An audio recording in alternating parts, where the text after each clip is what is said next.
فرعون دو وجہ سے بچا ہوا تھا، فرعون بن کے بھی، رب بن کے بھی، 70,000 سے زیادہ بچوں کو قتل کر کے بھی، عورتوں کو بانجھ کر کے بھی، ذبح کر کے بھی، قتل عام کر کے بھی۔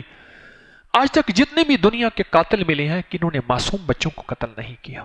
بڑے سے بڑا ظالم بھی معصوم بچے پہ ترس کھا جاتا ہے۔ فرعون ایسا ظالم تھا جس نے ہر پیدا ہوتے معصوم بچے میں کہیں ان میں کوئی موسیٰ نہ ہو قتل کر دی۔ دو چیزوں نے فرعون کو بچایا ہوا تھا، دو چیزوں نے فرعون کو بچایا ہوا تھا۔ ایک اس کے گھر کے محل کے اوپر بسم اللہ الرحمن الرحیم لکھا ہوا تھا، بسم اللہ الرحمن الرحیم لکھا ہوا تھا۔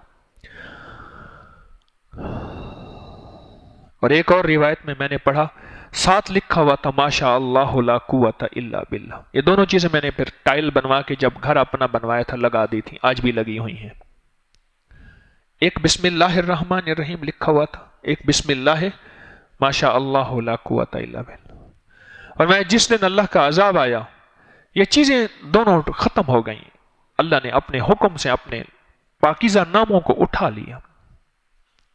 اور دوسری چیز جو جس نے اس کو بچایا ہوا تھا، فرعون ہونے کے باوجود فرعون کو بچایا ہوا تھا۔ اب دیکھیں میرا کیسا عجیب لفظ ہے، فرعون ہونے کے باوجود کس کو بچایا ہوا تھا؟ جاگ رہے؟ ہاں جی، فرعون ہونے کے باوجود بھی فرعون کو بچایا ہوا تھا۔ جس چیز نے وہ اس کا لنگر تھا، وہ اس کا کھانا تھا، وہ اس کی غریب پروری تھی، کہ اس لنگر اور کھانے اور غریب پروری نے اس کو فرعون ہونے کے باوجود بھی فرعون ہونے اس کو بچایا ہوا تھا۔ وَعَبْقَرِيٍّ حِسَانٍ